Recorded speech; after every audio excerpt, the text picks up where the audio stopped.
Warahmatullahi wabarakatuh. Waalaikumsalam warahmatullahi wabarakatuh. Alhamdulillahirabbil alamin. Allahumma shalli ala sayyidina Muhammadin wa ala alihi washabihi ajma'in. Amma ba'du. Yang terhormat Bapak dosen pengampu mata kuliah Ulumul Quran, Bapak Dr. Samsul Aryadi MA, dan juga teman-teman yang saya banggakan. Untuk mempersingkat waktu, marilah kita mulai diskusi ini dengan membaca basmalah. Bismillahirrahmanirrahim. Izinkan saya untuk menjadi moderator pada diskusi kali ini. Kami dari kelompok 6 Tafsir Isy'ari yang beranggotakan 4 orang. Saya Selistri Hastuti Mulyani, ada Siti Sholihah, Siti Nur Alfiah, dan Siti Salsa Khairiyah. Langsung saja, pengertian Tafsir Isy'ari.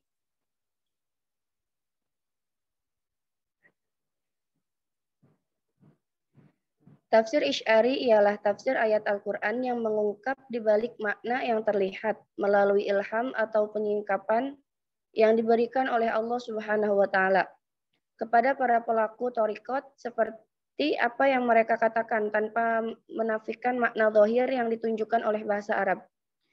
Tafsir Isy'ari adalah hasil riyadhah ruhiyah seorang sufi kepada Allah, sehingga seorang sufi tersebut bisa menyingkap rahasia-rahasia dan iktibar dalam wujud isyarat yang suci yang muncul dengan sendirinya di dalam hatinya sebagai ungkapan dari terkuaknya rahasia ayat-ayat karena ma'rifatnya kepada Allah Subhanahu wa Ta'ala. Selanjutnya akan disampaikan oleh Siti Nur Alfiah. Yang selanjutnya yaitu lapisan-lapisan makna dalam Al-Quran. Menurut kaum sufi, setiap ayat memiliki makna yang zahir dan batin. Yang zahir adalah yang cepat dan mudah dipahami oleh akal pikiran, sedangkan yang batin perlu usaha memahami isyarat-isyarat tersembunyi di balik itu yang hanya diketahui oleh para ahli tasawuf. Usaha yang dimaksud yaitu adalah memahami ayat secara mendalam yang terungkap dari jerih payah proses penjernihan dan pensucian hati. Hati bagi para sufi merupakan suatu institusi pemahaman dan dari sanalah ilmu-ilmu yang sifatnya vertikal diperoleh. Oleh sebab itu, hati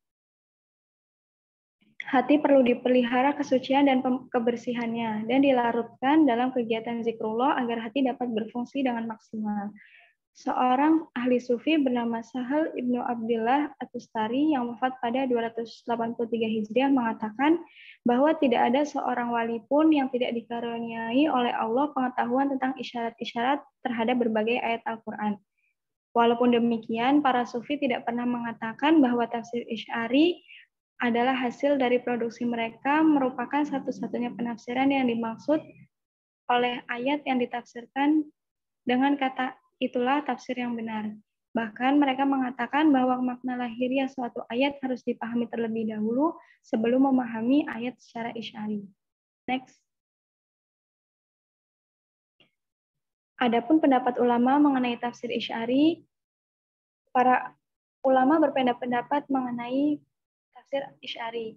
Ada yang membenarkan dan menganggap sebagai tafsir yang makbul atau diterima, dan ada yang tidak membenarkannya bahkan menganggap sebagai tafsir yang marji. Ada pula yang beranggapan sebagai kesempurnaan iman dan kelebihan kemarifatan. Namun ada juga yang berasumsi sebagai suatu penyelewengan dan penyesatan dari ajaran Allah. Pembahasan demikian sangatlah rumit dan memerlukan penelitian dan penyelidikan yang sungguh-sungguh, teratur, dan memerlukan penyelaman yang sangat mendalam. Seandainya jika tujuan dari tafsir ini adalah mengikuti hawa nafsu dan hanya mempermainkan ayat Allah sebagaimana yang dilakukan oleh aliran kebatinan, maka tafsir ini termasuk jenis tafsir yang tercela.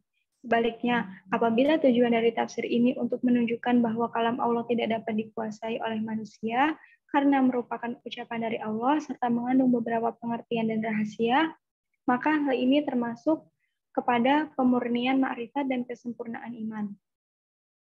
Adapun yang memperbolehkan tafsir ini yaitu dengan syarat pertama maknanya harus lurus dan tidak bertentangan dengan hakikat keagamaan, tidak juga dengan lafaz ayat. Yang kedua yaitu menyatakan bahwa itulah satu-satunya makna untuk ayat yang ditafsirkan. Yang ketiga, ada korelasi antara makna yang ditarik itu dengan ayat. Kemudian Badruddin Muhammad Ibnu Abdullah Azharqasi adalah termasuk golongan yang tidak mendukung tafsir Isy'ari.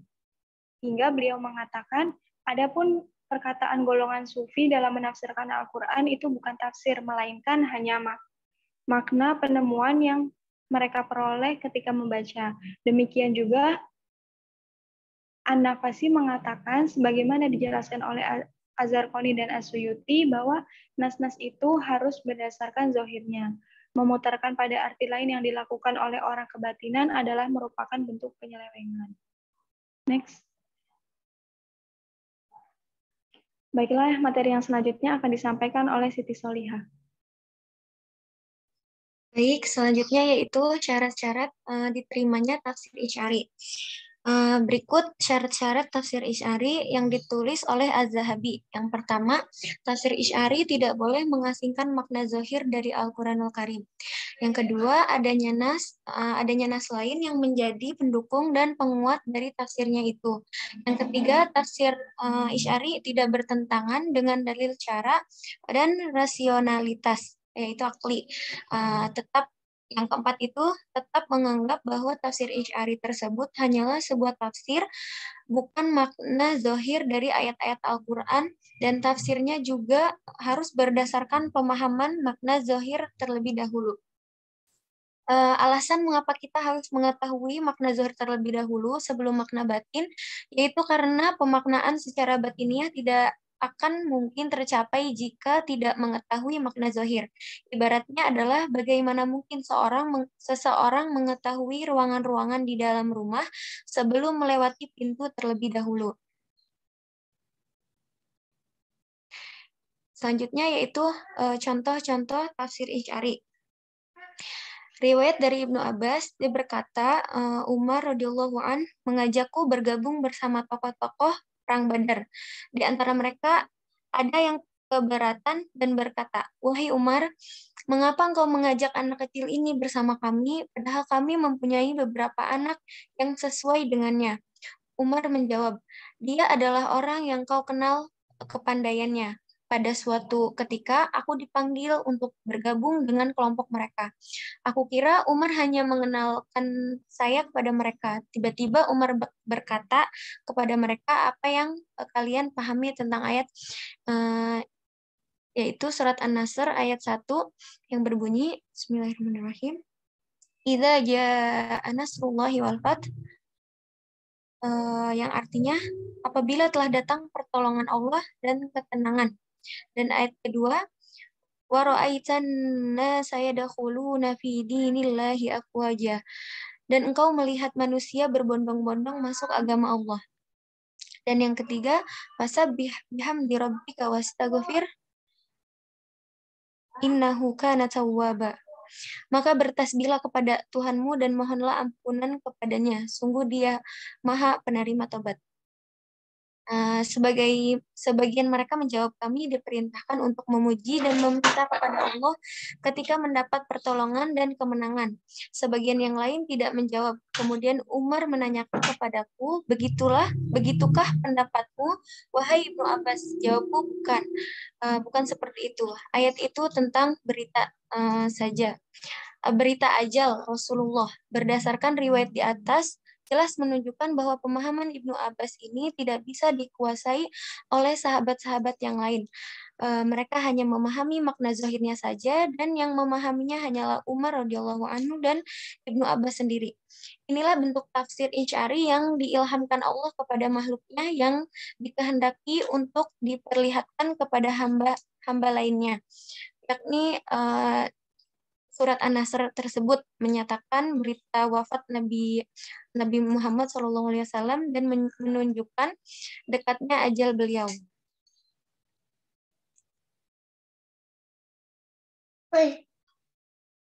Baik, materi selanjutnya yaitu yang akan disampaikan oleh Sherly.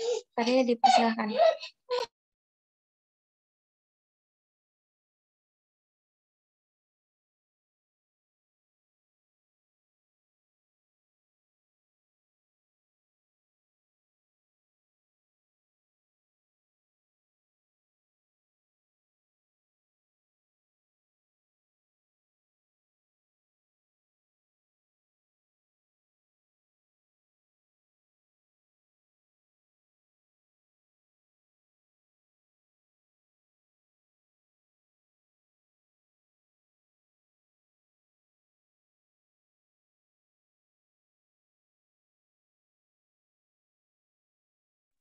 Baiklah, adapun kesimpulan dari materi pada kali ini yaitu tafsir bil isyarat lebih dikenal dengan sebutan tafsir Isy'ari. Secara bahasa, menurut Manzur, Isy'ari berasal dari kata asyara yus'iru isyaratun, yang bermakna ad-dalilu, tanda, indikasi, ataupun petunjuk, yang juga bermakna menunjukkan dengan tangan, akal, mengeluarkan dari lubang, mengambil sesuatu, atau menampakkan sesuatu. Tafsir ini merupakan tafsir yang lahir dari seorang pelaku sufi. Syarat diperolehnya tafsir Isy'ari ini yaitu pertama, maknanya lurus, tidak bertentangan dengan hakikat-hakikat keagamaan, tidak juga dengan lafaz ayat. Kedua, tidak menyatakan bahwa itulah satu-satunya makna untuk ayat yang ditafsirkan. Yang ketiga, ada korelasi antara makna yang ditarik itu dengan ayat. Adanya korelasi antara makna yang ditarik itu dengan ayat. Sementara ulama menambah syarat yang keempat yaitu bahwa ada dukungan dari sumber ajaran agama yang mendukung makna Isy'ari yang ditarik. Selanjutnya, saya kembalikan kepada moderator. Baik, demikianlah pemaparan materi dari kelompok kami tentang tafsir Isy'ari. Apabila ada yang belum dimengerti dari teman-teman, boleh ditanyakan.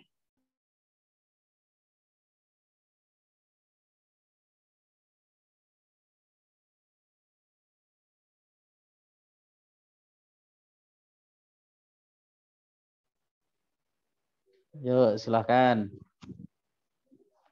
Tafsir Isy'ari identik dengan penafsiran Al-Quran yang dilakukan oleh para sufi, ya, oleh para sufi atau ahli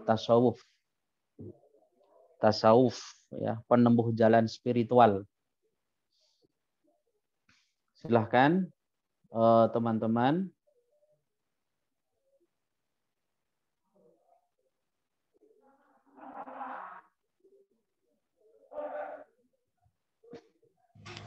Saya izin bertanya, apa kelemahan dari tafsir Isy'ari ini? Mungkin itu saja. Terima kasih.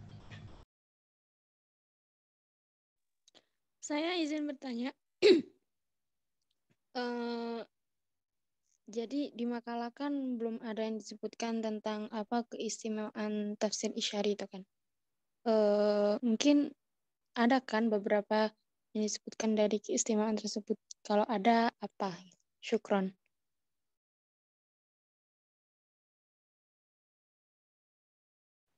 Yuk, silakan. Pertanyaan pertama tentang apa? Kelemahan, ya. Yang kedua tentang keistimewaan. Silahkan. Yang ketiga boleh jika ada penanya.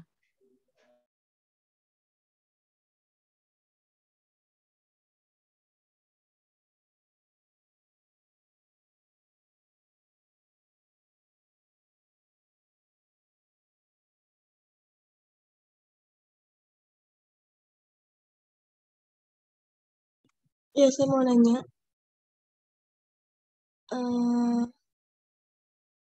Tolong sebutkan salah satu atau lebih nama karya atau kitab tafsir Isy'ari. Itu aja. Terima kasih.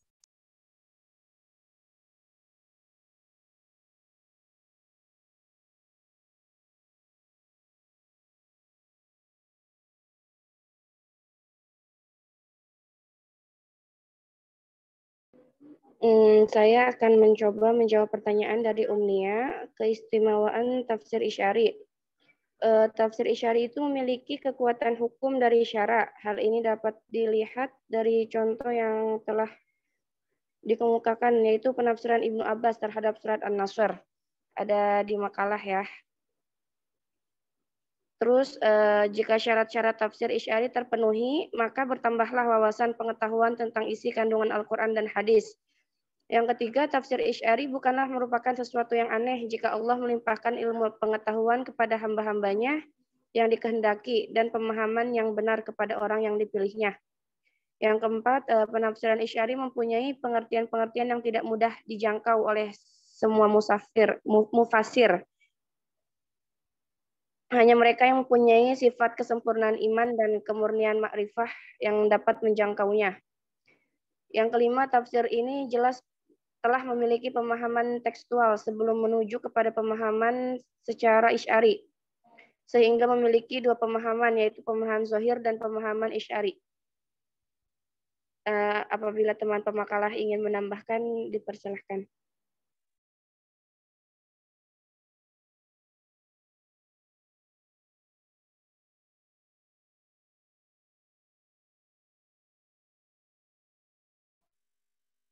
Saya izin menjawab pertanyaan dari Siti Deli tentang kelemahan dari tafsir Isy'ari.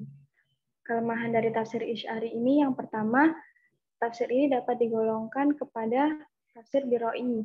Jika tidak memenuhi syarat sebagaimana yang telah ditetapkan oleh para ulama, tafsir yang seperti ini tentunya akan bertentangan dengan zahir ayat karena hanya menggunakan nafsu dan rasio belaka. Kemudian yang kedua, tafsir Isy'ari ini sulit dipahami oleh orang awam. Akibatnya dapat merusak akidah. Dan yang ketiga, kadang tafsir Isy'ari ini maknanya terlalu jauh dari ketentuan agama yang sudah qat'i. Yang keempat, tafsir Isy'ari yang terkontaminasi dengan pentakwilan yang rusak, seperti yang dilakukan oleh aliran Batiniyah, yaitu tidak memperhatikan persyaratan yang telah disepakati oleh ulama, bisa menyebabkan orang-orang awam berani mencela Al-Quran, mentakwilkan menurut kehendak hawa nafsu atau menuruti bisikan-bisikan syaitan. Seperti itu. Mungkin teman-teman pemakalah ada yang ingin menambahkan.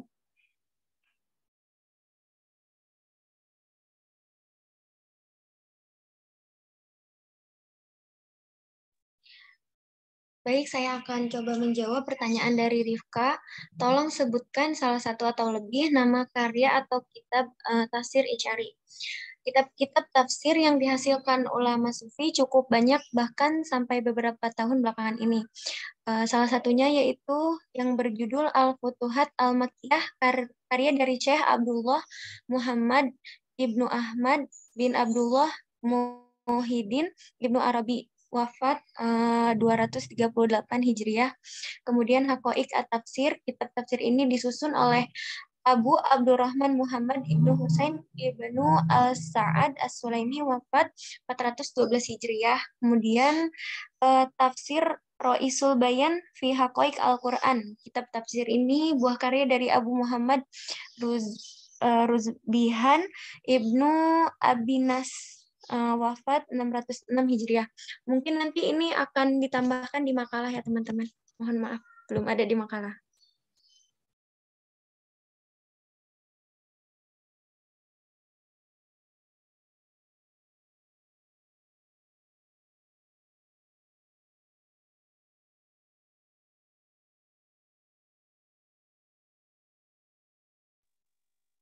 Apa teman-teman yang lain ingin bertanya lagi? Dipersilahkan.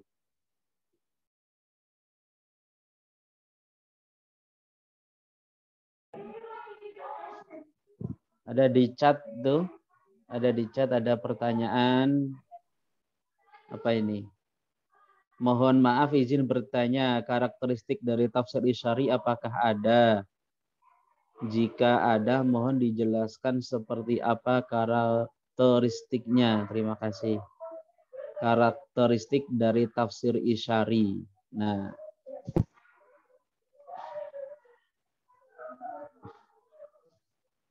mohon yang bertanya untuk dicatat ya Mbak ya.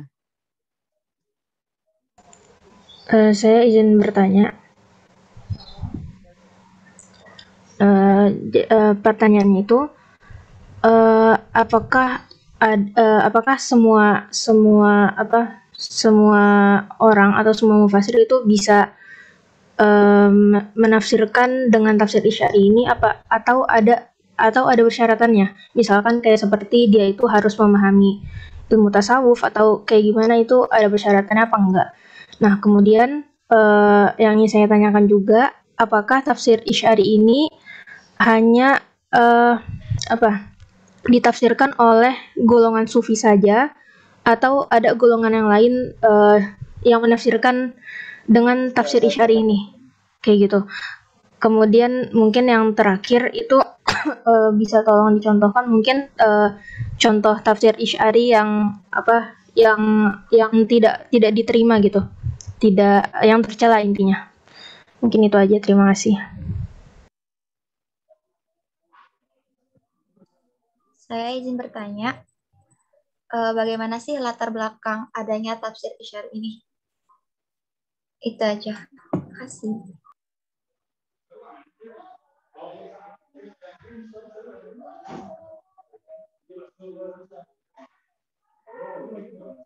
Baik, saya akan mencoba pertanyaan dari Safira.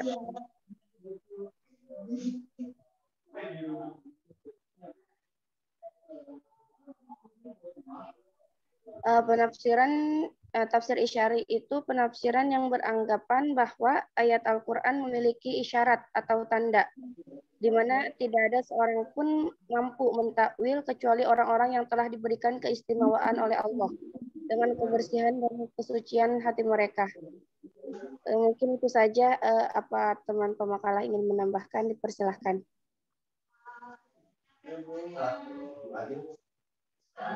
Biar jelas satu banget. Jadi itu yang 2017 ya, harga rumah itu kan 365 tuh hutang ya.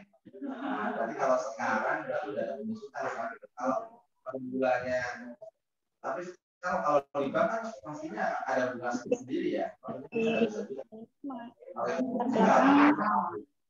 Sebulannya misalnya 4.800.000 kalau sudah dari oleh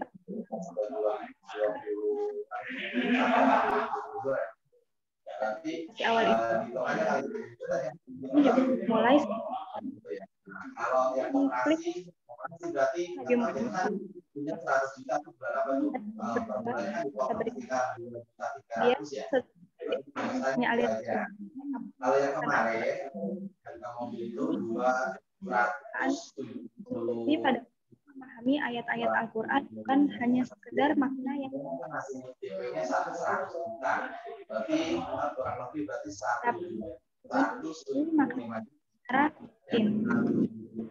kemudian tafsir jenis ini yaitu sudah dikenal sejak awal turun. Suaranya kayaknya ketutup deh sama suara Bapak kayaknya. Nah, 2021 bulan ya. Ya dah.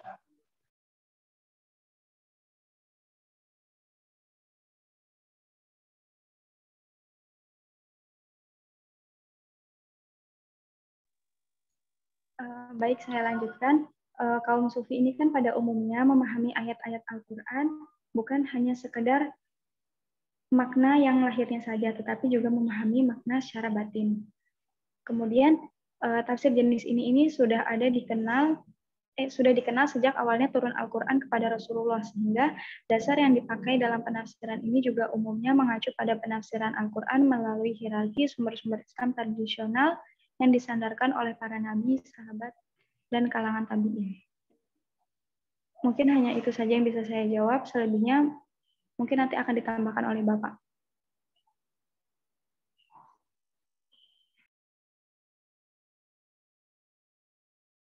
Saya izin menjawab pertanyaan dari Sofi.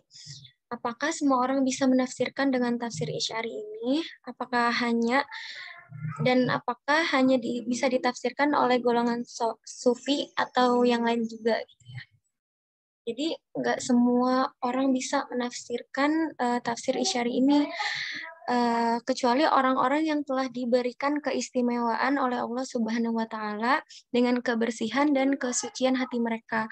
Sebab tafsir Isy'ari ini merupakan hasil kasyaf, tersingkapnya alam kegaiban seseorang yang sifatnya cukup eksklusif dan individual, yang bisa mengetahui isi kasyaf itu hanya Allah dan dirinya sendiri. Mungkin seperti itu, nanti akan ditambahkan oleh Bapak.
Bagaimana teman-teman?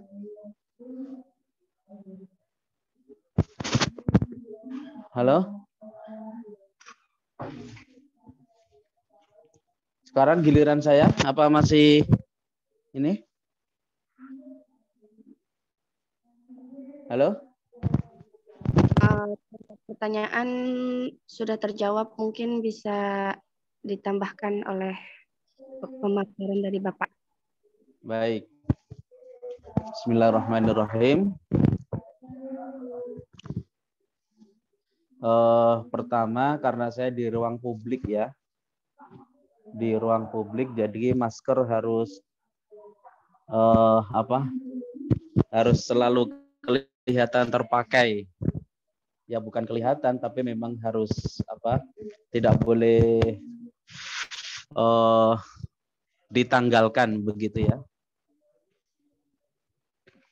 Kemudian berikutnya, hari ini adalah temanya tentang tafsir isyari. Tafsir isyari itu masuk apa yang disebut sebagai corak atau al-launut tafsir ya. Corak dalam penafsiran Al-Qur'an. Corak itu apa maksudnya? Corak itu warna ya. Warna yang dominan seorang mufassir dalam menafsirkan Al-Qur'an. Nah, biasanya tafsir isyari ini masuk kategori dengan cara atau pendekatan tafsir menggunakan pendekatan tafsir birro'yi ya, birro'yi atau biddiroyah. Seperti yang kemarin sudah kita singgung ya. Nah, tafsir isyari ini ya, tafsir isyari ini adalah, kalau secara kebahasaan, isyari itu apa maknanya? Maknanya itu penunjukan ya. Tadi sebenarnya sudah disinggung juga oleh teman-teman kita. Kemudian makna lain memberi isyarat. Maka tafsir isyari ini adalah tafsir dengan cara menakwilkan ayat-ayat Al-Qur'an melalui isyarat-isyarat yang tersembunyi yang dilakukan oleh para sufi atau orang-orang yang menempuh jalan spiritual. Nah, jalan spiritual itu biasanya kalau dalam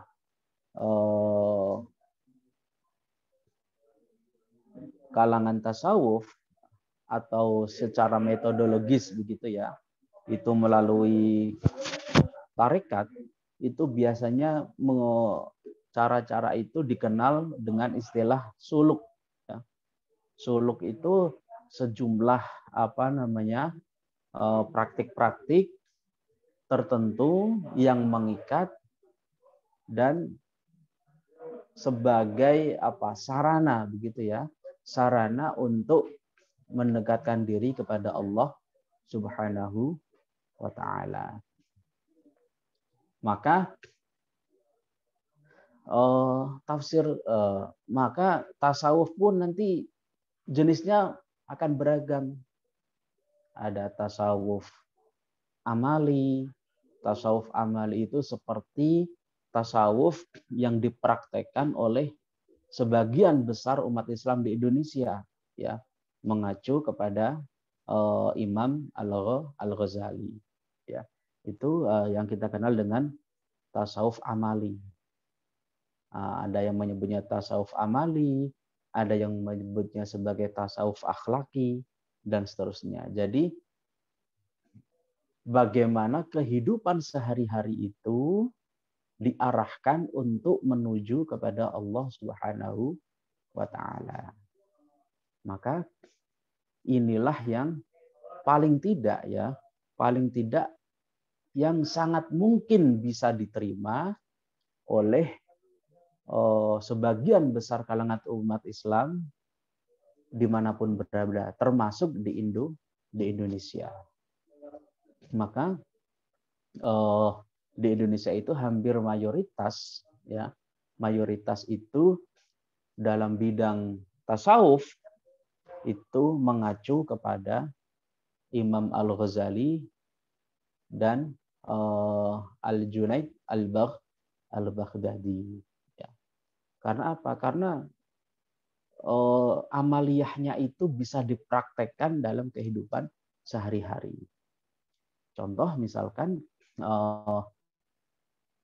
dalam karyanya mungkin sebagian dari Anda sudah pernah membaca atau mungkin mendengar sekilas kajian-kajian dalam kitab Ihya Ulumuddin itu, kemudian ada khulasahnya,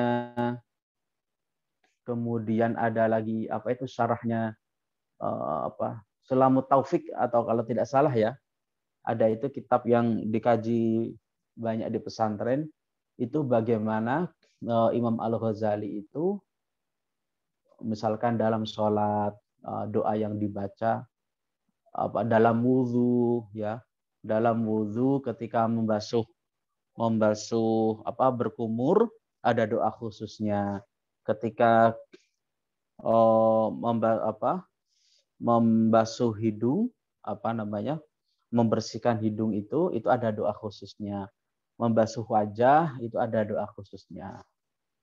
Nah, itu Bapak dulu saya dulu pernah menghafalkan doa-doa itu, tapi sekarang sudah lupa, banyak lupanya.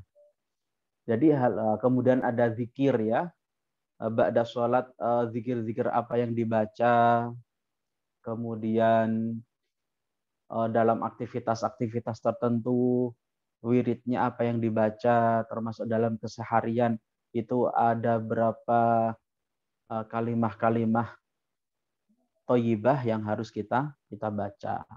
Jadi hal-hal semacam ini mencoba membiasakan diri, kemudian mewarnai seluruh kehidupan kita untuk menuju Allah Subhanahu wa taala. Ya, itu yang disebut sebagai tasawuf akhlaki atau tasawuf amali.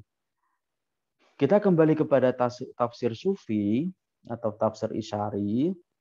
Tafsir Isyari itu pada hakikatnya itu terbagi menjadi dua. Yang pertama adalah Isyari, yakni mengungkap makna-makna ayat yang sifatnya samar. Nah, ini seringkali dilakukan oleh para ahli sufi. Ahli sufi itu seperti misalkan kalau di dalam tafsir Al-Jilani ya, yang ditulis oleh Syekh Abdul Qadir Al-Jilani. Syekh Abdul Qadir Al-Jilani itu kan punya posisi istimewa ya di kalangan ahli tasawuf, termasuk di Indonesia, karena mayoritas ya atau jamaah tarekat yang paling banyak di Indonesia itu terdiri diantaranya adalah tarekat Qadiriyah wa Naqsyabandiyah. Jadi mengacu kepada metode yang digunakan oleh Syekh Abdul Qadir Al-Jilani. Itu pun nanti dikembangkan lagi dan seterusnya. Termasuk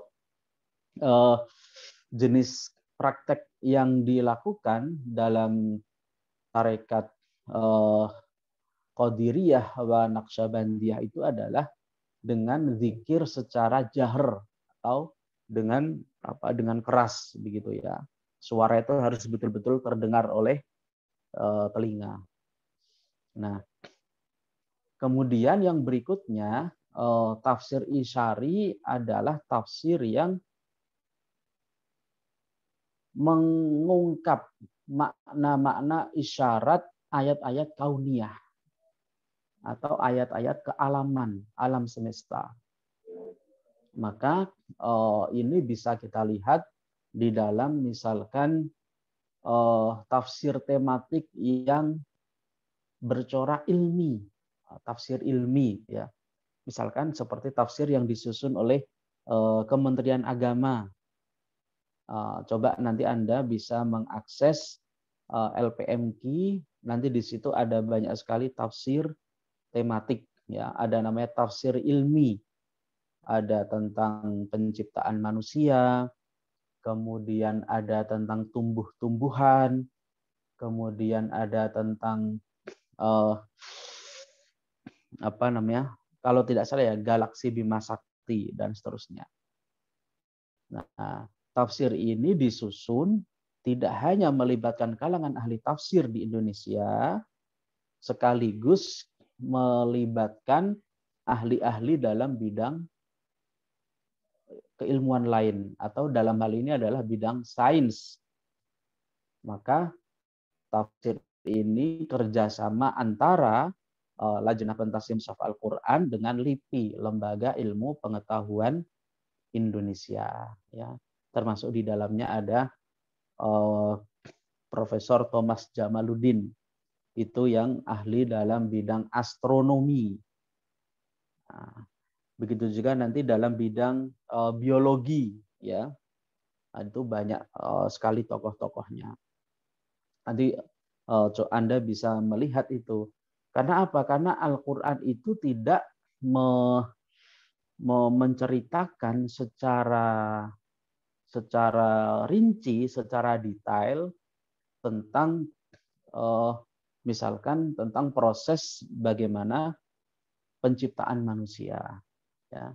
Penciptaan itu kan ada dua kan, ada yang tanpa melibatkan campur tangan manusia, ada yang langsung ya, langsung murni ya, murni hasil kreasi Allah Subhanahu wa taala. Walaupun pada hakikatnya semua akan kembali kepada Allah gitu. Maka di dalam menyingkap ayat-ayat tentang kauniyah, tentang alam semesta itu, seringkali redaksi yang digunakan itu menggunakan redaksi isyarat. Misalkan contoh, isyarat Al-Quran tentang penciptaan manusia. Ya. Isyarat Al-Quran tentang pembuahan. Isyarat Al-Quran tentang galaksi Bima Sakti dan seterusnya. Kenapa menggunakan redaksi isyarat atau isyari? Karena sampai saat ini seluruhnya itu berdasarkan kepada penemuan terbaru atau munculnya teori baru terkait dengan sains. Maka jika ada teori yang baru, maka teori yang lama pun akan tergeser begitu ya, akan tereliminasi. Nah, contoh misalkan dulu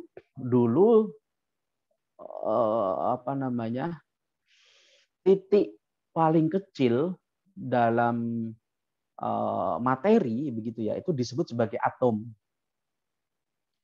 Ternyata penemuan berikutnya itu masih bisa dipecah lagi.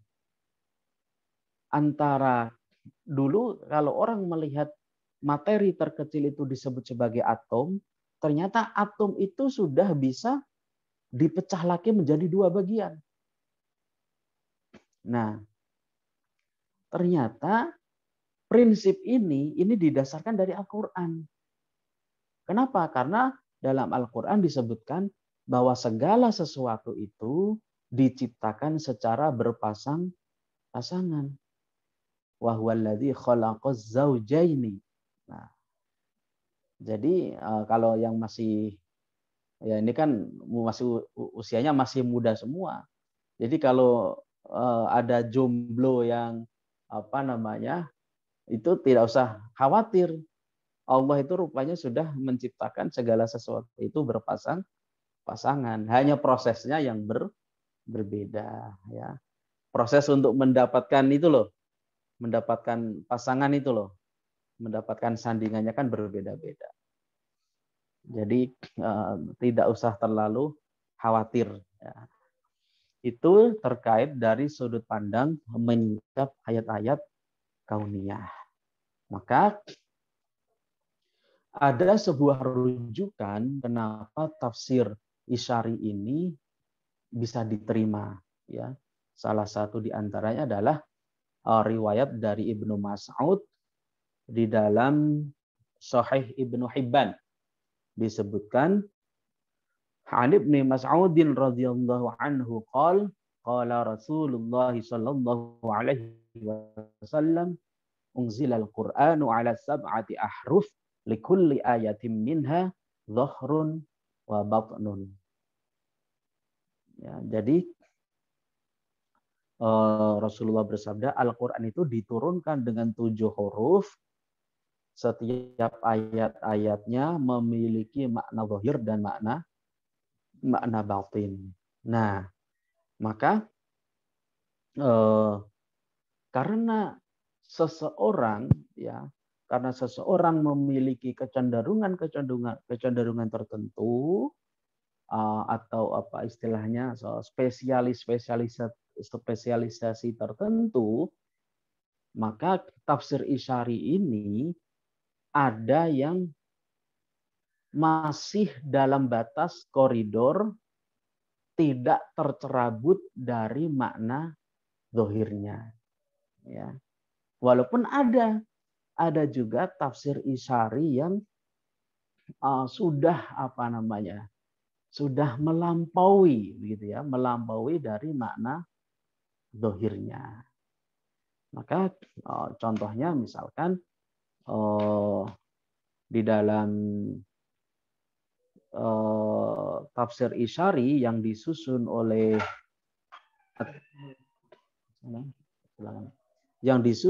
At-Tustari ya, dalam karya tafsirnya Al-Qur'anul Azim itu memberikan makna dalam Quran surat Al-Baqarah ayat 45, Bismillahirrahmanirrahim, wasta'inu bis-sabri was-shalah wa innaha lakabiratun illa 'alal khashi'in. Wasta'inu, mohonlah pertolongan kalian kepada Allah bis-sabri, dengan sabar, was-shalah, dan dengan salat. Wa innaha lakabiratun, sesungguhnya salat itu benar-benar berat. Illa 'alal khashi'in, kecuali bagi orang-orang yang khusyuk. Nah, At-Tustari menafsirkan kata sabar ya, wasta'inu bis-sabri itu dengan saum. Saum itu apa? Dengan puasa. Maka menurut At-Tustari, bagi orang yang benar dalam mendirikan sholat, maka ia akan sampai kepada ma'rifatullah. Ma'rifatullah itu apa? Mengetahui Allah, begitu ya. Hakikatnya, secara hakikat itu akan akan sampai kepada ma'rifatullah dengan sholat yang benar. Maka walaupun sholat itu berat, ya, tetapi itu sangat sangat mudah, sangat ringan jika seseorang sudah sampai kepada taraf khusyuk. Maka menurut At-Tustari, ma'rifatullah itu di antara jalannya, ya, jalan sampai kepada ma'rifatullah itu adalah dengan mengupayakan sholat. Maka Apa yang dilakukan oleh At-Tustari ini menafsirkan Al-Quran masih berpegang pada makna zahirnya. Ini akan jauh berbeda jika yang dilakukan oleh Ibnu Arabi. Ya, Ibnu Arabi seperti kita tahu seorang seorang sufi besar ya. Beliau tidak hanya seorang sufi tapi juga sekaligus seorang filosof, ahli filsafat. Maka dalam surat Maryam itu dalam ayat wa rafa'nahu makanan 'aliyya, kami telah mengangkatnya, wa rafa'nahu, siapa yang diangkat? Yaitu Nabi Idris alaihis salam, makanan 'aliyya, ke martabat yang tinggi. Nah, dalam ayat ini Ibnu Arabi bahwa secara ruhaniyah, ya, secara spiritual, rohani itu kan kurang lebih secara spiritual ya. Itu keberadaan Nabi Idris alaihissalam itu berada di dalam gugusan bintang gemintang, kira-kira begitu. Maka ya sulit kita menjangkau nalar Ibnu Arabi ini bagaimana ini. Sementara di sisi lain spiritual ini kan sesuatu yang tidak bisa kita ukur lah, kira-kira begitu. Ketinggian spiritual, ketinggian rohaniyah itu kan sifatnya hanya bisa dijangkau oleh orang-orang yang memiliki frekuensi yang sama, kurang lebih seperti itu ya, memiliki sinyal yang sama, jaringan yang sama. Maka sulit rasanya kita pahami bahwa secara spiritual, secara rohaniyah, Nabi Idris alaihissalam saat ini ya, jika mengacu pada pemahaman Ibnu Arabi, itu posisinya berada di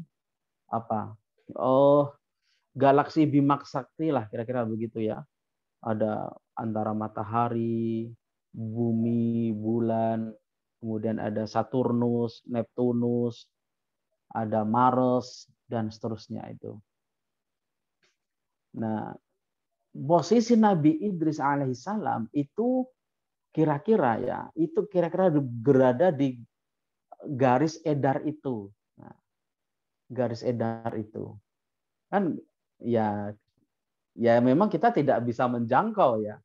Kita tidak bisa menjangkau ke sana, tetapi sekali lagi bahwa ruhaniyah atau spiritual itu hanya bisa difahami oleh orang-orang yang berada dalam satu frekuensi. Frekuensi itu dalam satu tingkatan pemahaman atau spiritual yang sama. Kurang lebih begitu ya. Kurang lebih begitu. Seperti kita tahu bahwa baik itu bumi maupun langit ini kan berlapis-lapis gitu. Berlapis-lapis. Bahkan apa yang kita fahami kalau kita melihat ke atas ya, kita melihat ke atas ini, kok ada langit berwarna biru, birunya langit, di sana ada awan, kalau malam ada bintang gemintang. Apakah itu yang disebut langit? Bukan. Itu adalah sejauh batasan kekuatan pandangan mata seseorang. Apa yang dibalik yang kita fahami sebagai langit itu pun nanti masih berlapis-lapis.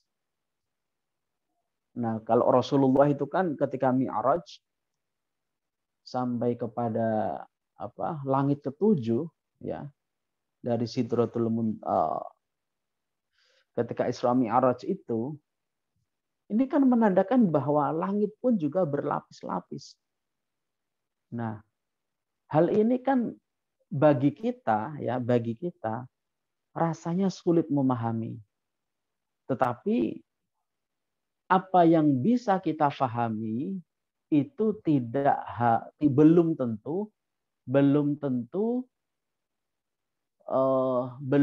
tidak apa istilahnya ya. Sesuatu yang tidak bisa kita pahami bukan berarti tidak ada.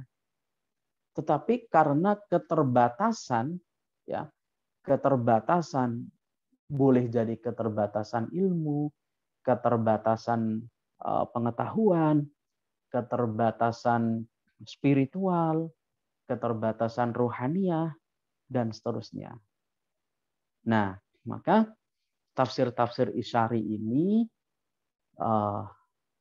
apakah saya memang agak kurang setuju jika misalkan kalau kita melihatnya dari sudut pandang kita mengenai kelebihan dan kekurangan terhadap tafsir Isyari atau tafsir Sufi. Kenapa? Karena sekali lagi bahwa sesuatu yang tidak bisa kita jangkau, ya itu bukan berarti tidak rasional, tidak bisa kita pahami. Kenapa? Karena boleh jadi adanya keterbatasan kita dalam sampai kepada makom atau sampai kepada posisi satu frekuensi, terutama secara spiritual kepada orang-orang yang dekat dengan Allah Subhanahu wa Ta'ala. Maka saya lebih cocok ya, kalau saya lebih cocok bahwa sebagai khazanah penafsiran Al-Quran, tentu selama tidak bertentangan dengan kaidah-kaidah penafsiran, kemudian tidak bertentangan dengan makna-makna zahir, ya, maka tafsir Isyari bisa kita terima.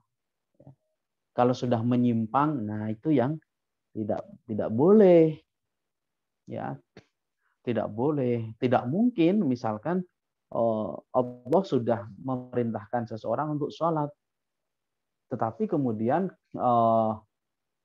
karena menggunakan pendekatan Isyari, menggunakan pendekatan Sufi, seolah-olah bahwa dimaknai karena tadi disebut sebagai ahli kebatinan, misalkan hanya sholat itu wa aqimis sholata li dzikri, begitu ya. Jadi sholat itu kan untuk mengingatku. Jadi kita sudah cukup dengan mengingat Allah, mengingat kebesaran Allah tanpa melakukan atau melaksanakan sholat. Nah, ini tentu yang tidak bisa kita terima. Nah, maka dari itu, sekali lagi, tafsir Isyari selama masih berpegang pada kaidah-kaidah penafsiran dan tidak bertentangan dengan makna-makna zahir, maka tafsir Isyari bisa kita terima. Jadi kenapa? Sekali lagi kita kembali bahwa sesuatu yang tidak bisa kita pahami bukan berarti itu tidak bisa, bukan berarti itu tidak ada atau adanya keterbatasan yang kita miliki, ya. Keterbatasan yang kita miliki, kemampuan yang kita miliki, pengetahuan yang terbatas, spiritual yang yang masih terbatas, dan seterusnya, ya. Maka sekali lagi bahwa tafsir Isyari ini adalah bagaimanapun khazanah, ya, khazanah intelektual, khazanah spiritual yang sesuai dengan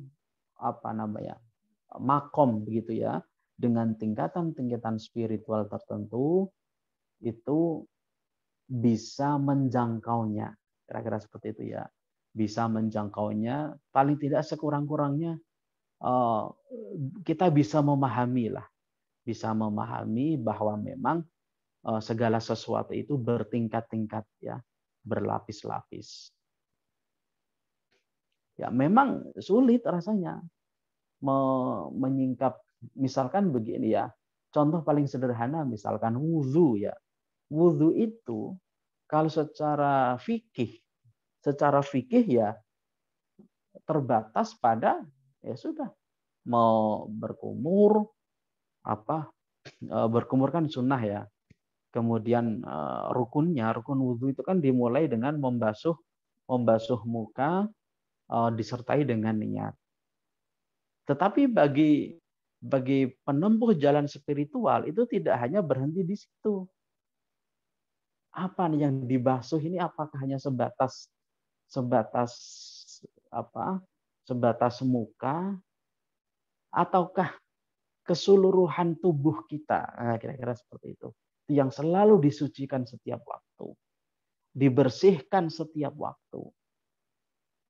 Nah, mengungkap makna seperti ini kan secara sekilas kelihatannya itu agak berbeda begitu ya. Tetapi sekali lagi inilah yang paling tidak ya, paling kurang itu kita bisa menangkap bahwa ada esensi atau ada substansi lain di balik aktivitas atau kegiatan yang sifatnya zahiriyah ya, sifatnya zahiriyah. Salat itu kan menurut Rasulullah mi'rajul mukminin. Mi'rajnya orang mukmin itu salat. Nah, bagaimana kita memahami hakikat salat, substansi salat? Tentu paling tepat, maka yang paling bisa kita pastikan untuk mengetahui esensi salat itu kan dengan pendekatan spiritual. Kalau secara fikih ya, syarat rukun itu kan sudah selesai tuh. Allahu Akbar, langsung baca Fatihah, ruku baca Subhanallah, itu kan sudah cukup. Tapi kalau tidak kita iringi dengan makna-makna spiritual, ya akan kering. Artinya nanti sampai tidak innas sholata tanha 'anil fahsya'i wal munkar. Salat yang kita lakukan ini bisa tidak nanti sampai kepada memberikan dampak ya, output bahwa kita bisa menghindarkan dari perbuatan-perbuatan yang terlarang. Perbuatan-perbuatan yang bertentangan dengan norma-norma, baik norma agama, norma sosial, bertentangan melawan hukum. Nah, kira-kira sholat itu ada dampaknya atau tidak? Nah, untuk bisa mengetahui itu semua, tentu paling kurang ya kita bisa menjawabnya dengan pendekatan-pendekatan spiritual atau rohani.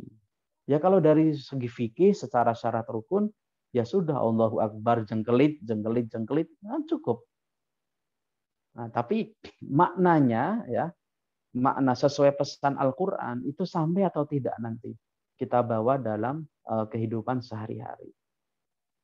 Kalau menjadi pejabat ya misalkan jangan korupsi. Dan seterusnya ya. Artinya apa? Salat itu bisa memberikan dampak output bahwa kehadiran manusia itu betul-betul membawa kebaikan, membawa kemaslahatan dan seterusnya. Bisa mencegah ya dari perbuatan keji dan perbuatan yang bertentangan ya, perbuatan yang tidak baik dan perbuatan yang bertentangan dengan norma baik norma agama, norma sosial, norma hukum dan seterusnya. Saya kira itu tambahan dari saya. Sampai di sini apakah ada pertanyaan? Apakah ada yang belum terjawab tadi, Mbak? Ada, Bapak. Bapak sebelumnya ini ada materi yang belum ditemukan sama pemakalah tentang tafsir Isy'ari al-Jaiz dan tafsir Isy'ari Ghairu Jaiz. Dan penjelasannya, Pak. Itu menggunakan apa? Apakah dari Az-Zahabi ataukah dari siapa? Kalau pembagian itu kan biasanya ada rujukannya ya. Tadi yang saya gunakan itu menggunakan At-Tafsir wal Mufassirun. Itu dari siapa?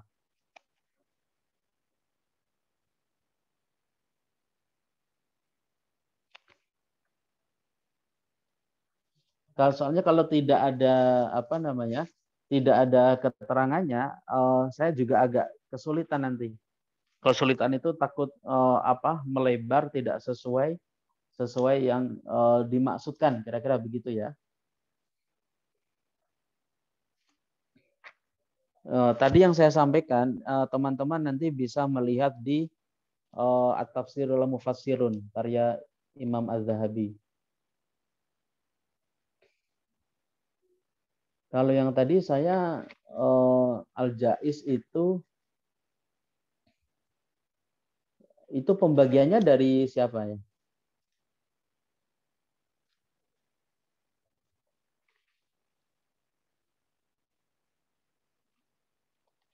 Itu dari bukunya dari mana, Mbak? Itu dari RPS, Pak. Kan ada sub-sub tuh. Oh, ada RPS ya? Iya. Iya, iya.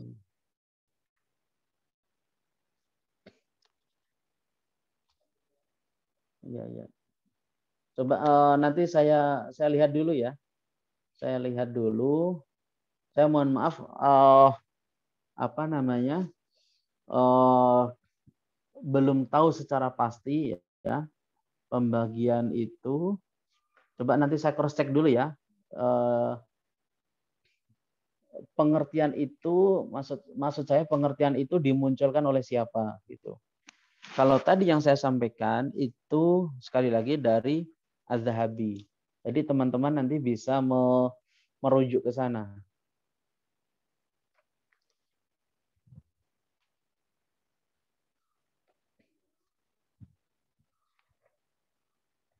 Coba nanti saya lihat dulu ya. Baik, Pak. Soalnya saya takut salah nanti. Kalau saya salah kan nanti bisa di demo saya. Repot kan? Iya, Bapak. Terus ada yang belum kejawab, Pak. Ini dari pertanyaan dari Sophie. Apakah tafsir Isyari ini hanya bisa ditafsirkan oleh golongan sufi atau yang lain juga? Terus pertanyaan yang kedua, contohkan tafsir Isyari yang tercela. Itu Pak belum kejawab. Pertama, apakah tafsir Isyari hanya dilakukan oleh ahli sufi? Tidak, ya, tidak. Seperti yang tadi saya sampaikan, kalau menurut Az-Zahabi dalam At-Tafsir wal Mufassirun, Isyari itu juga menyangkut ayat-ayat yang sifatnya kauniyah.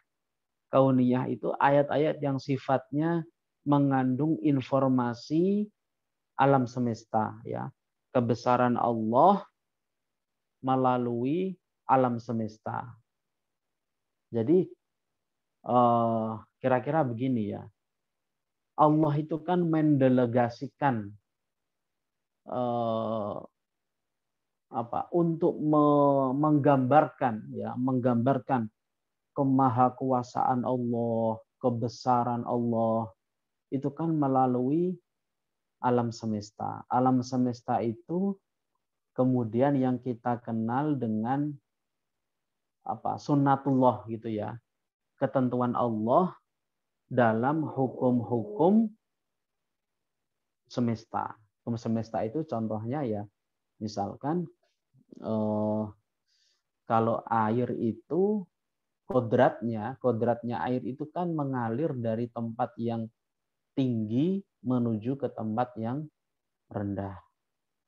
Bahwa kemudian misalkan ada sebaliknya ya, ada sebaliknya itu tentu harus menggunakan hukum yang baru. Nah, tapi hukum yang baru ini tentu membutuhkan berbagai kekuatan-kekuatan atau cara-cara di luar hukum yang sudah Allah tetapkan. Kira-kira seperti itu ya. Tapi bukan berarti nanti air Tapi kodratnya air itu kan mengalir dari tempat tinggi, dari pegunungan, ya dari Gunung Merapi itu terus dibawa melalui sungai, anak sungai sampai kepada pantai selatan misalkan. Atau kalau di sini misalkan dari puncak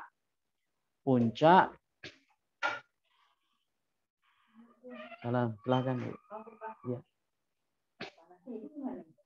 Belum.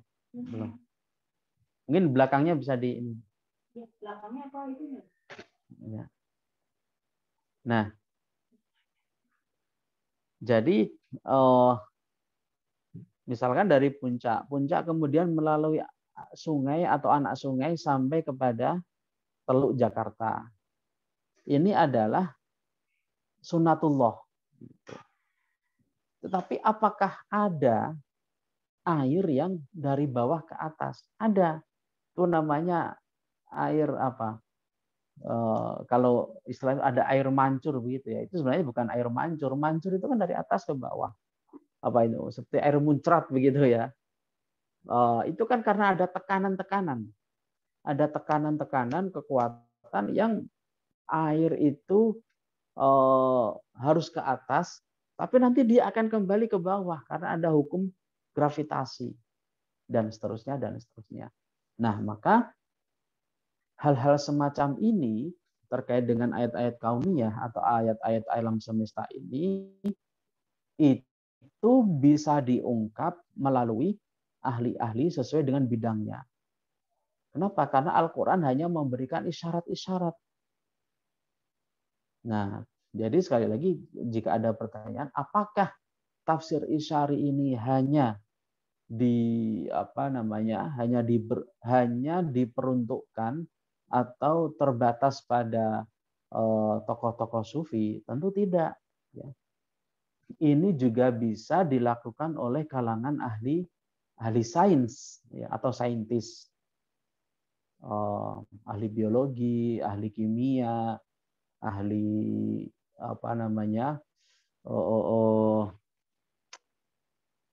ahli pesawat ya, ya itu kan luar biasa. Pesawat itu kan juga bagaimana sebuah komponen ya, benda, komponen paling tidak ya ada unsur-unsur besi tapi bisa seperti seperti burung. Itu kan tentu ada hitung-hitungannya itu. Nah, untuk menyingkap makna-makna isyarat-isyarat ilmiah dalam Al-Qur'an itu hanya dilakukan atau paling tidak hanya bisa dilakukan oleh kalangan ahli-ahli sains ya, ahli-ahli sains. Jadi di luar ahli-ahli sufi. Kemudian pertanyaan berikutnya, apakah ada tafsir isyari yang menyimpang? Nah, kira-kira begitu ya. Betul, Mbak, pertanyaannya? Iya, apakah Pak. Ada? Nah, saya kalau yang menyimpang, kalau dalam pengertian menyimpang itu keluar dari kaidah-kaidah penafsiran dan keluar dari makna-makna yang dikehendaki Al-Quran, biasanya pasti sudah tertolak, itu secara langsung pasti tertolak. Tetapi ada tafsir isyari yang sudah keluar dari makna zahirnya. Nah, itu ya, seperti itu. Ada tafsir isyari yang sudah keluar dari makna zahirnya. Contohnya apa? Contohnya seperti yang tadi yang sudah saya singgung, penafsiran dari wa rafa'nahu makanan 'aliyya, sebagaimana yang disebutkan oleh Ibnu Arabi. Dari Ibnu Arabi itu mengartikan makanan 'aliyya, tempat ya, tempat makan itu kan tempat, 'aliyya tinggi atau martabat yang tinggi, itu maknanya apa? Posisi di mana jalur begitu ya, jalur bintang gemintang. Sistem bintang gemintang kira-kira yang kita pahami itu disebut sebagai sistem galaksi Bima Sakti. Jadi Nabi Idris alaihissalam itu diangkat secara spiritual, begitu ya, secara rohaniyah, itu posisinya ya ketinggian di sana itu maksudnya adalah posisi di mana tempatnya itu berada di dalam gugusan bintang gemintang atau galaksi Bima Sakti. Kemudian ada juga seperti misalkan tentang As-Sulami. As-Sulami itu dalam karyanya Haqaiqit Tafsir. Nah, itu wa huwallazi maddal arda wa ja'ala fiha rawasiya wa anhara. Wa huwallazi, dialah Allah, maddal arda, yang menghamparkan bumi, wa ja'ala fiha rawasiya wa anhara, dan menjadikan gunung-gunung dan sungai-sungai padanya. Jadi gunung-gunung dalam wa ja'ala fiha rawasiya itu oleh As-Sulami dimaknai sebagai para wali-wali Allah. Jadi kalau dalam tradisi sufi itu kan orang seringkali berkholwat begitu ya, menyendiri gitu. Taqarrub ilallah itu di tempat-tempat yang tinggi. Nah, maka As-Sulami menafsirkan gunung-gunung wa ja'ala fiha rawasiya wa anhara itu menafsirkannya sebagai wali-wali Allah. Maka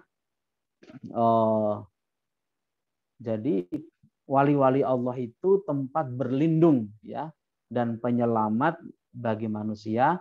Siapa yang berjalan di muka bumi menuju mereka, dalam hal ini adalah wali-wali tersebut ya, wali-wali itu, maka ia akan beruntung dan selamat. Nah, tentu makna-makna ini sudah keluar ya, sudah keluar dari makna zahir. Sudah keluar dari makna-makna zahir.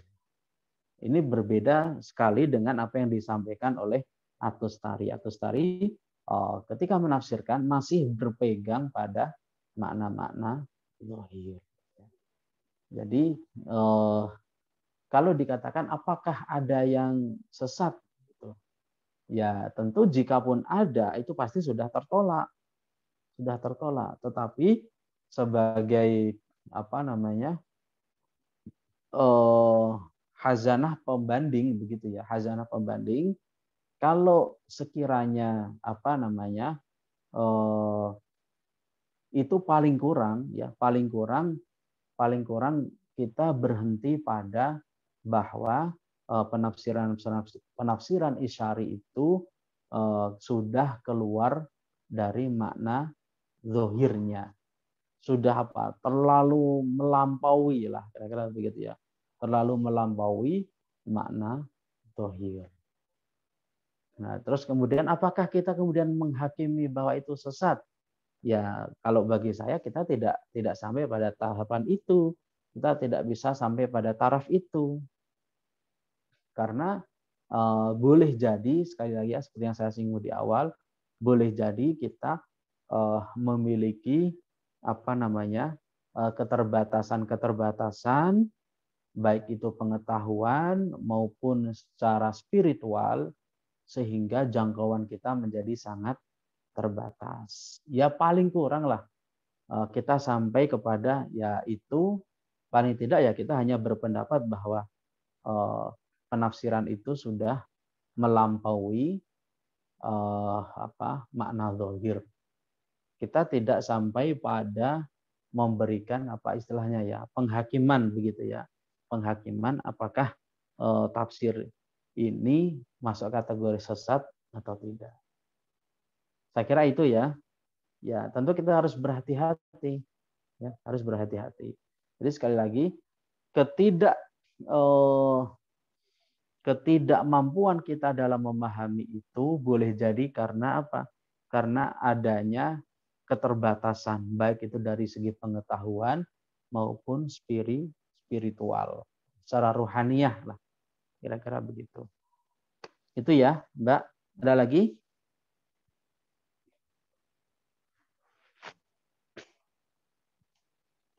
Ada lagi Mbak Siti? Udah Bapak, udah semua. Kasih Pak. Ada lagi pertanyaan? Bapak, saya mau bertanya. Boleh, silakan. Tadi kan Bapak tafsir dengan pendekatan isyari ini itu kalau orang yang misalnya orang yang awam ataupun seperti kita kan Bapak adanya perbedaan makom gitu. Bagaimana cara kita menyikapi atau membaca tafsir yang seperti ini, atau untuk menambah wawasan saja atau bagaimana Bapak? Itu aja. Ya, terima kasih. Memang saya kira kita lebih tepat ya, lebih tepat bahwa untuk saat ini ya itu tetaplah menjadi khazanah ya, khazanah pengetahuan, khazanah penafsiran dan seterusnya. Karena kita tidak mungkin sampai kepada memberikan status tertentu. Status itu maksud saya apakah ini tafsirnya masuk sesat atau tidak. Karena kita belum sampai kepada mengarah kepada posisi itu ya. Tapi sekali lagi seperti misalkan tafsir Al-Jilani itu walaupun sudah ditulis sekian tahun, itu kan baru ditemukan belum lama. Konon dari yang informasi yang saya dapatkan itu justru manuskripnya pada saat itu berada di gereja. Kalau tidak salah malah di Vatikan itu. Itu masih dalam bentuk manuskrip. Nah, kemudian oleh cucunya yang sering ke Indonesia itu, Syekh Fadil Al-Jilani, itu kemudian dibukukan. Bukan dibukukan, semacam ditulis ulang dengan mesin modern begitu ya. Dan akhirnya karyanya bisa kita nikmati sekarang. Nah, maka jika ada jangkauan-jangkauan yang tidak kita bisa pahami, ya karena makom kita terutama dari segi spiritual belum bisa menjangkau ke sana, tetapi makna itu seringkali akan memberikan bahwa aspek-aspek lahiriah ya, ibadah-ibadah lahiriah itu harus diberikan ruh atau diwarnai dengan makna-makna spiritual. Supaya apa? Supaya ibadah lahiriah kita itu tidak menjadi kering. Tidak dangkal. Tidak dangkal itu tidak hanya berhenti kepada syarat dan rukun sholat terbatas itu saja, kira-kira seperti itu. Tidak hanya berhenti di situ. Jadi kita bisa menangkap apa nih esensi sholat itu sebenarnya apa. Esensi puasa kita itu sebenarnya apa. Esensi haji kita itu sebenarnya apa. Nah, esensi itu, makna-makna itu tidak kita dapatkan atau tidak bisa kita peroleh hanya dari kajian-kajian secara fikih ya, secara fikih itu kalau sudah sah secara syarat rukun ya sudah selesai. Artinya tidak ada sesuatu yang kita resapi secara mendalam. Karena tidak ada sesuatu yang kita bisa resapi secara mendalam, maka seolah-olah ibadah itu yang menjadi kering gitu.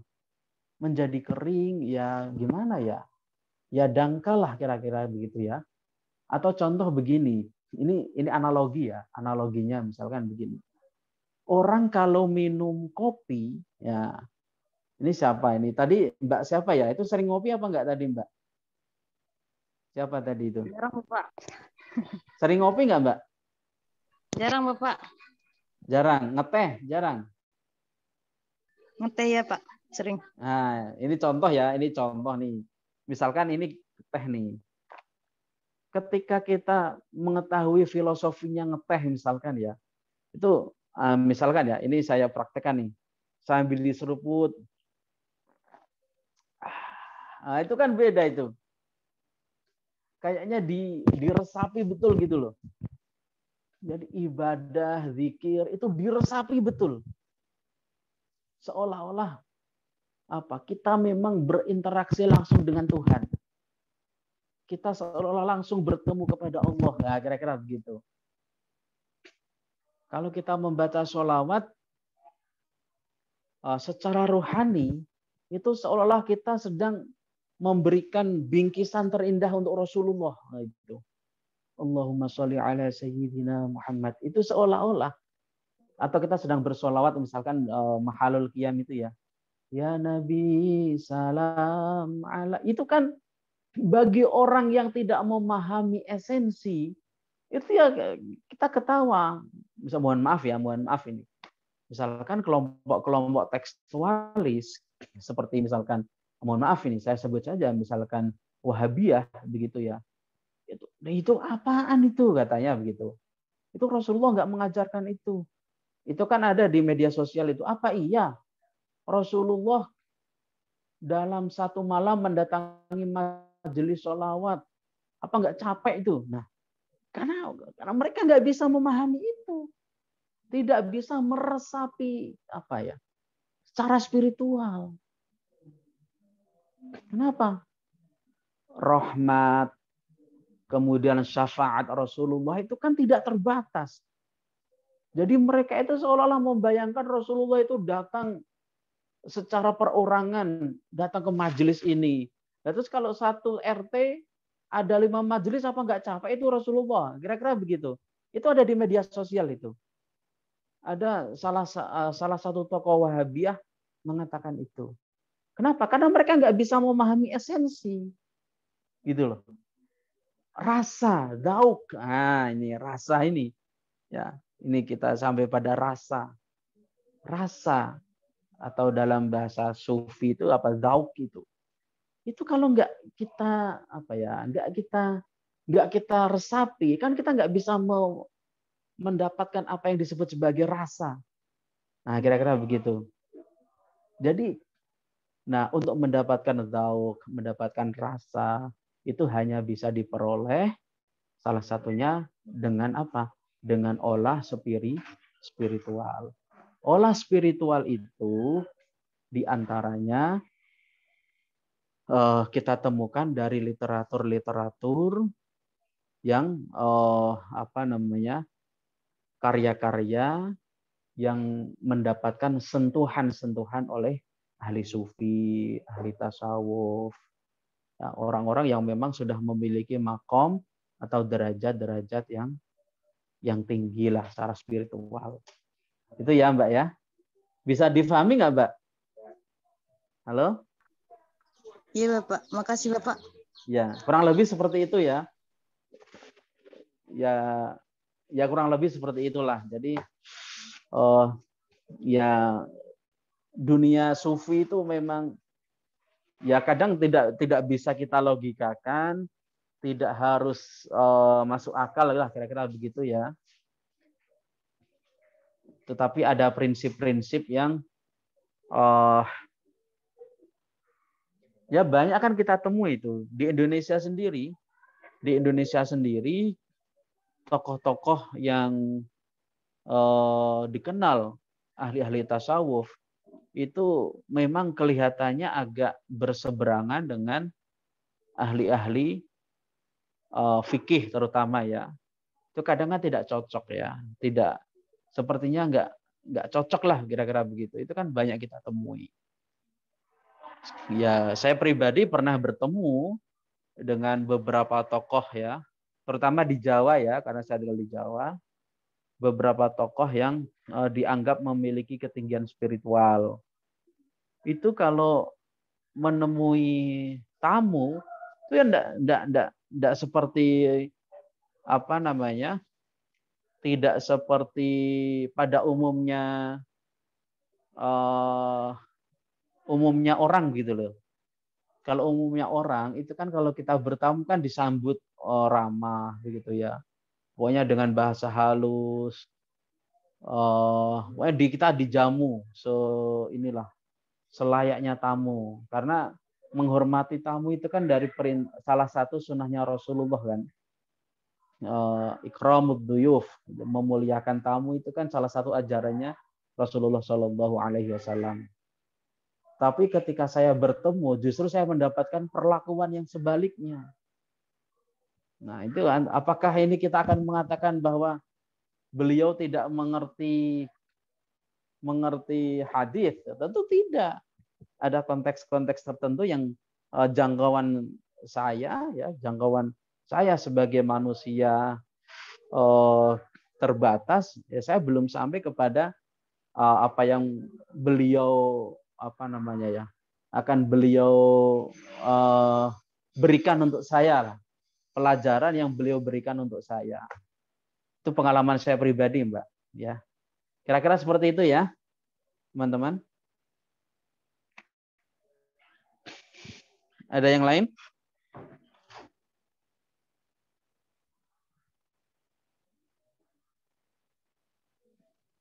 Ada lagi?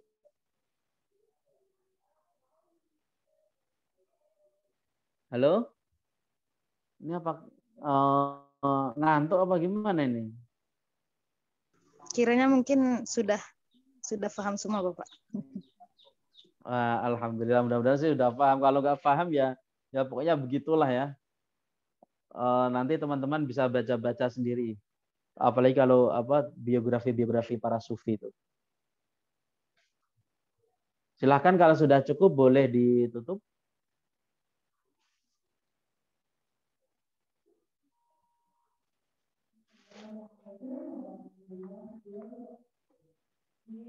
Silakan, Mbak. Ya Bapak, terima kasih atas pemaparan materi dari yang Bapak tambahkan. Kami dari kelompok 6 mohon maaf apabila masih banyak kekurangan. Sekian dari kami. Wassalamualaikum warahmatullahi wabarakatuh. Waalaikumsalam warahmatullahi wabarakatuh. Untuk UTS begitu ya. Saya serahkan kepada ketua kelas. Deadline-nya kapan silakan Anda sepakati bersama ya. Pokoknya nanti saya lihat hasilnya, saya beri nilai begitu. Terkait teknisnya bagaimana saya serahkan sepenuhnya kepada ketua kelas. Ya. Mbak Rindi ya ketua kelasnya ya? Bukan Pak, ketua kelasnya Ulia. Osmanya. Oh, Mbak Ulia. Ya, tolong ya Mbak Ulia ya. Oke. Sudah nggak ada lagi pertanyaan ya untuk UTS ya? Cukup ya, Mbak ya? Halo? Iya, Pak. Nah, nanti jika memang ada pertanyaan berikutnya boleh chat saya di WA. Terima kasih. Jangan lupa jaga kesehatan dan selalu ikuti protokol kesehatan ya. Terima kasih. Assalamualaikum warahmatullahi wabarakatuh. Waalaikumsalam. Saya izin ya.